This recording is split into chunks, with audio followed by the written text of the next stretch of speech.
कृष्ण, राधे राधे। निर्जला एकादशी। निर्जला एकादशी का व्रत 6 जून को करें या 7 जून को। एकादशी तिथि प्रारंभ हो रही है 6 जून रात्रि 2:17 से और अगले दिन 7 जून 4:47 पर खत्म होगी। इसलिए 7 जून को ही निर्जला एकादशी का व्रत करें। निर्जला एकादशी ज्येष्ठ मास के शुक्ल पक्ष की जो तिथि होती है एकादशी की, तब निर्जला एकादशी होती है। इसे भीमसेनी एकादशी भी कहते हैं। अब हम निर्जला एकादशी के महात्म का पाठ करेंगे।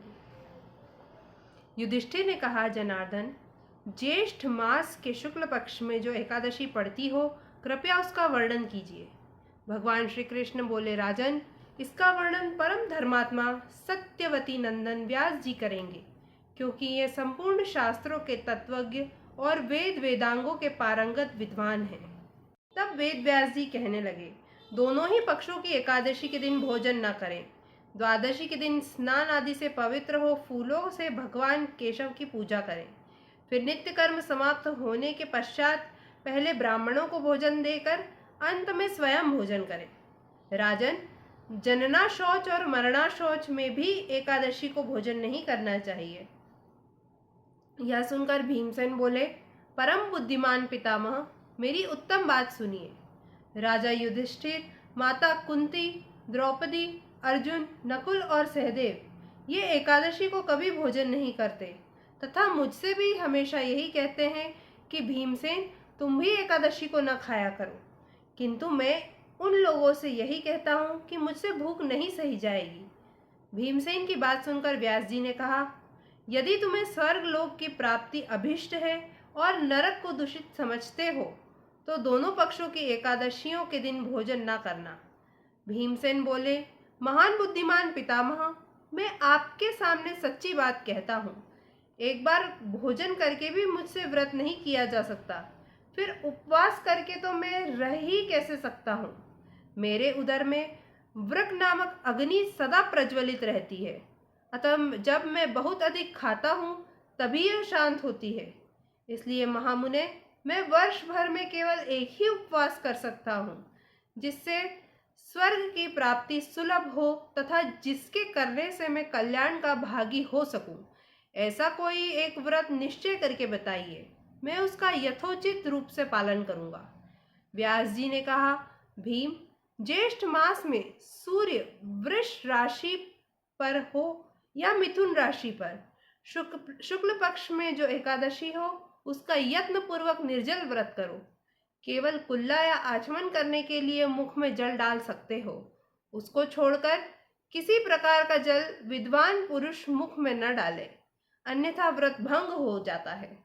एकादशी को सूर्योदय से लेकर दूसरे दिन के सूर्योदय तक मनुष्य जल का त्याग करे और यह व्रत पूर्ण होता है। तदनंतर द्वादशी को प्रभात काल में स्नान करके ब्राह्मणों को विधि पूर्वक जल और सुवर्ण दान करें।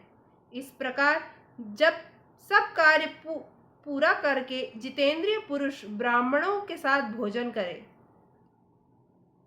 वर्ष भर में जितनी एकादशियां होती हैं, उन सब का फल निर्जला एकादशी के सेवन से मनुष्य प्राप्त कर लेता है, इसमें तनिक भी संदेह नहीं है।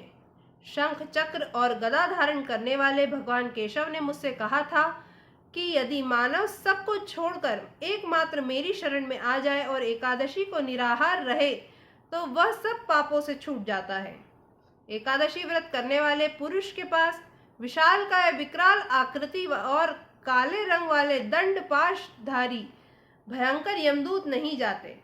अंतकाल में पीतांबरधारी, सौम्य स्वभाव वाले, हाथ में सुदर्शन धारण करने वाले और मन के समान वेगशाली विष्णुदूत आखिर इस वैष्णव पुरुष को भगवान विष्णु के धाम में ले जाते हैं।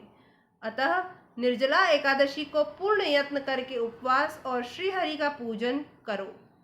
स्त्री हो या पुरुष, यदि उसने मेरु पर्वत के बराबर भी महान पाप किया हो, तो वह सब इस एकादशी व्रत के प्रभाव से भस्म हो जाता है। जो मनुष्य उस दिन जल के नियम का पालन करता है, वह पुण्य का भागी होता है। उसे एक एक प्रहर में कोटि कोटि स्वर्ण मुद्रा दान करने का फल प्राप्त होता सुना गया है। मनुष्य निर्जला एकादशी के दिन स्नान, दान, जप, होम आदि जो कुछ भी करता है वह सब अक्षय हो जाता है। यह भगवान श्री कृष्ण का कथन है।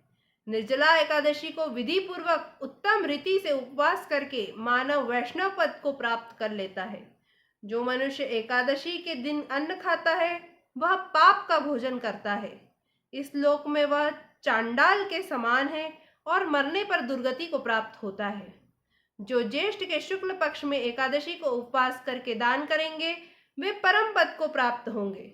जिन्होंने एकादशी को उपवास किया है वे ब्रह्म हत्यारे, शराबी, चोर तथा गुरुद्रोही होने पर भी सब पातकों से मुक्त हो जाते हैं। कुंती नंदन, निर्जला एकादशी के दिन श्रद्धालु स्त्री पुरुषों के लिए जो विशेष दान और कर्तव्य विहित हैं उन्हें सुनो।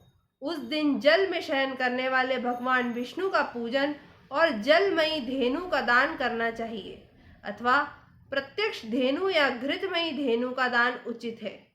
पर्याप्त दक्षिणा और भांति भांति के मिष्ठान्नों द्वारा यत्नपूर्वक ब्राह्मणों को संतुष्ट करना चाहिए। ऐसा करने से ब्राह्मण अवश्य संतुष्ट होते हैं और उनके संतुष्ट होने पर श्रीहरि मोक्ष प्रदान करते हैं। जिन्होंने शम, दम और दान में प्रवृत्त हो श्री हरि की पूजा और रात्रि में जागरण करते हुए इस निर्जला एकादशी का व्रत किया है उन्होंने अपने साथ ही बीती हुई 100 पीढ़ियों और आने वाली 100 पीढ़ियों को भगवान वासुदेव के परम धाम में पहुंचा दिया है।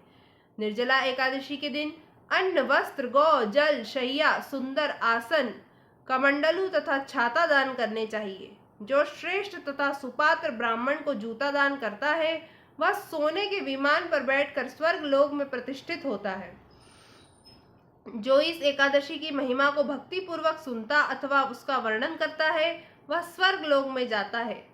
चतुर्दशी युक्त अमावस्या को सूर्य ग्रहण के समय श्राद्ध करके मनुष्य जिस फल को प्राप्त करता है वही फल इसके श्रवण से भी प्राप्त होता है। पहले दंत धावन करके यह नियम लेना चाहिए कि मैं भगवान केशव की प्रसन्नता के लिए एकादशी को निराहार रहकर आचमन के सिवा दूसरे जल का भी त्याग करूंगा। द्वादशी को देवेश्वर भगवान विष्णु का पूजन करना चाहिए। गंध, धूप, पुष्प और सुंदर वस्त्र से विधि पूर्वक पूजन करके जल के घड़े के दान का संकल्प करते हुए निम्नांकित मंत्र का उच्चारण करें। देव देव ऋषिकेश संसारार्णवतारक उदकुंभ प्रदानेन नयमां परमां गतिम। संसार सागर से तारने वाले हे देव देव ऋषिकेश, इस जल के घड़े का दान करने से आप मुझे परम गति की प्राप्ति कराइए। भीमसेन, ज्येष्ठ मास में शुक्ल पक्ष की जो शुभ एकादशी होती है उसका निर्जल व्रत करना चाहिए। उस दिन श्रेष्ठ ब्राह्मणों को शक्कर के साथ जल के घड़े का दान करना चाहिए। ऐसा करने से मनुष्य भगवान विष्णु के समीप पहुंचकर आनंद का अनुभव करता है। तत्पश्चात द्वादशी को ब्राह्मण भोजन कराने के बाद स्वयं भोजन करें। जो इस प्रकार पूर्ण रूप से पाप नाशिनी एकादशी का व्रत करता है वह सब पापों से मुक्त हो आनंदमयी पद को प्राप्त होता है। यह सुनकर भीमसेन ने भी इस शुभ एकादशी का व्रत आरंभ कर दिया। तब से यह लोक में पांडव द्वादशी के नाम से विख्यात हुई। जय Shri Krishna. Radhe Radhe. Kindly like, share and subscribe my YouTube channel.